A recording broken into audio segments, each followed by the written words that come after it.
Hello everyone tuning in, my name is Adam, I'm based in the UK. I'm primarily making these videos for my donators, people who've donated to my campaign, just so they can sort of track my journey, see what I'm doing, see what I'm taking, and hopefully sort of tracking, fingers crossed, improvements.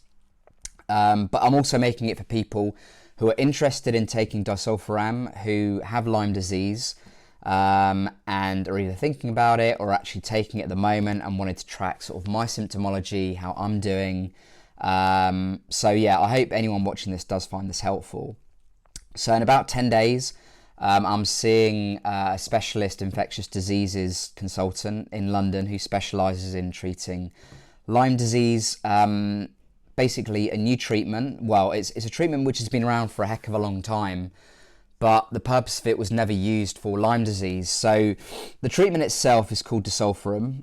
It was originally used as an anti-alcohol treatment. So basically it was given to people who suffered from alcohol abuse, alcoholics, and if they drank alcohol on this medication, they would literally throw up violently everywhere.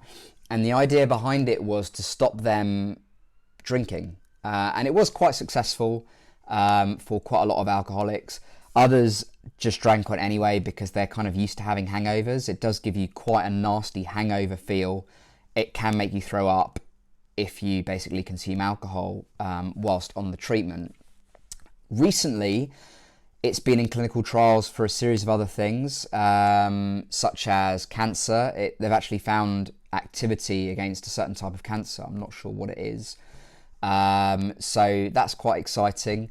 It's also known to have anti-parasitic activity, so it's been tested against malaria.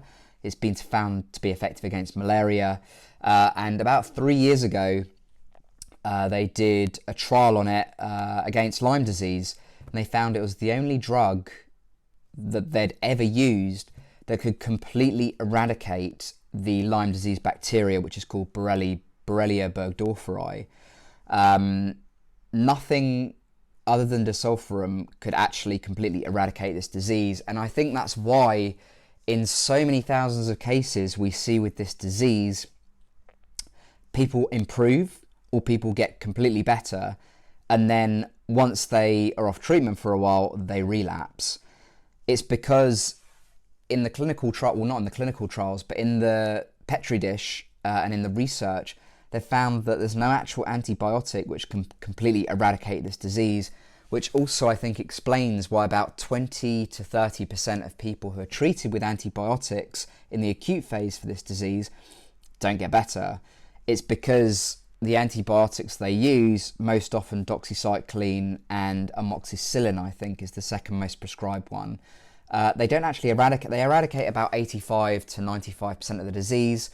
So there's still about 5 to 10 to 15% left of the disease, which when it stops being treated, it just starts growing in the body again and people relapse.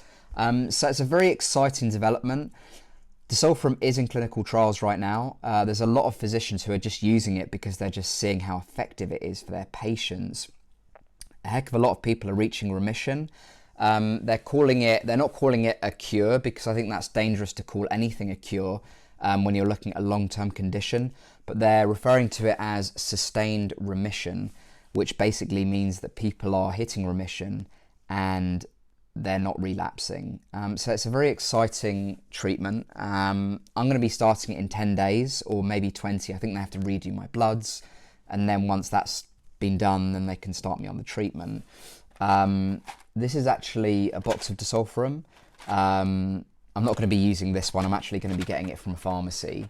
But it's actually, a lot of people are finding it's ridiculously cheap to get hold of. But it does come with side effects. So some people have been developing quite a scary side effect called peripheral neuropathy.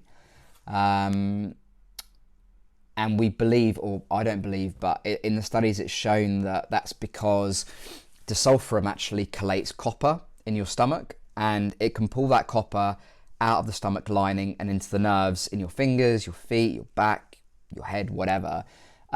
So fortunately they've come up with ways that kind of gets past this copper complexing problem, and that's by putting them in acid-resistant enteric capsules, which is how I'll be taking it.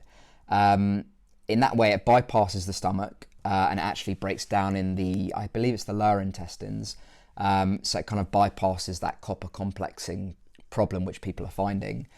Also, a lot of people jumped in far too fast with this treatment. They went straight to the target dose within a couple of days.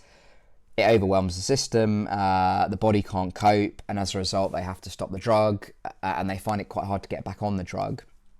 So what's been found in the research so far and in the clinical trials is that they basically, the best way to go about it is going low and slow and building over a long period of time till you finally get to that target dose. You hold that target dose, I think, for about, I'm not a doctor so I don't know this, but I think it's about 2 to 3 months, and then they slowly wean you off it.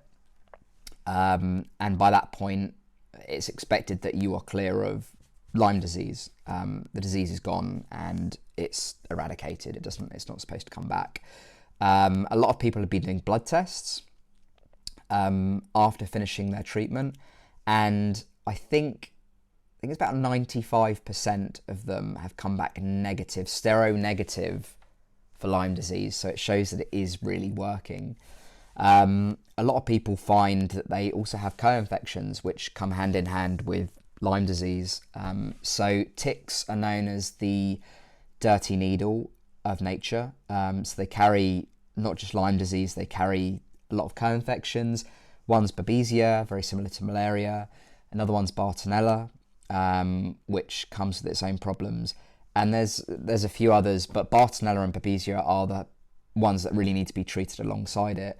So there's probably a good chance that I'm going to need to be treated with antibiotics separately to treat potentially Bartonella, which I was positive for, and Babesia, we're not sure I've got that anymore because I did treat that and it seems to have gone away. I'm not getting night sweats anymore, although I'm still getting some chills and sweats during the day, so we're going to have to monitor that. But yeah, I just thought I'd give an introduction. I'm quite excited. At the same time, I'm a bit nervous, a bit apprehensive. You can never know exactly what's going to happen. Nothing is a 100% guarantee. I think what I'm looking for is better quality of life, the ability to get back into work, and to have, somewhat of a social life. If I could get back to 90% well, I'd probably take that. I've been unwell for a while now. As you can hear in my voice, a but a symptom of this disease is sort of hoarseness, and you can get tired extremely easily. Even just talking to a camera for a short period of time can really exhaust you. But yeah, I'm well prepared, which is the most important thing. I'm in the process now of preparing things in the flat to make sure they don't have alcohol in them, because even smelling alcohol can make you very, very sick on this drug. Obviously, I won't be drinking alcohol throughout the course of the treatment because that would make me very, very ill, and it's just downright dangerous. So making sure I've got shampoo which doesn't have alcohol in it, conditioner, cleaning products within the kitchen, within the house. You'd be amazed at how many things has alcohol in them. So it's been I've been sort of like nitpicking at things and just making sure that the house is as clean as possible. I've also got some supplements which are being recommended to me to make sure that I can avoid this neuropathy thing that some people are getting. So I've got a B vitamin complex and what's called benfotiamine. That's a fat soluble version of vitamin B1. These basically keep your nerves healthy, so they're definitely worth taking, and also zinc in high doses, just because zinc competes with copper in the gut, and if you're supplementing with lots of zinc, that means that the copper can't win that battle, if you see what I mean. So the zinc offsets the copper, basically. So I'm going to be taking those alongside the Disulfiram. But yeah, that's my introduction to this video series.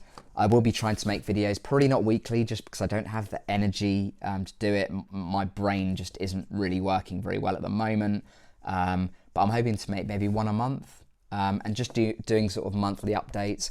I'm intending for it to last for about 6 to 8 months, potentially a bit longer, but you know, let's see how we go. I really think it's important to keep you guys in the loop. And as I said at the beginning, thank you so much for the donations that have come in so far. If anyone else would like to make a donation to help me sort of improve my health, and maybe even get better, like completely better, who knows, that's the hope. I'm going to leave the GoFundMe link in the description box. Yeah, I'll speak to you all very soon. Thanks for tuning in. Bye.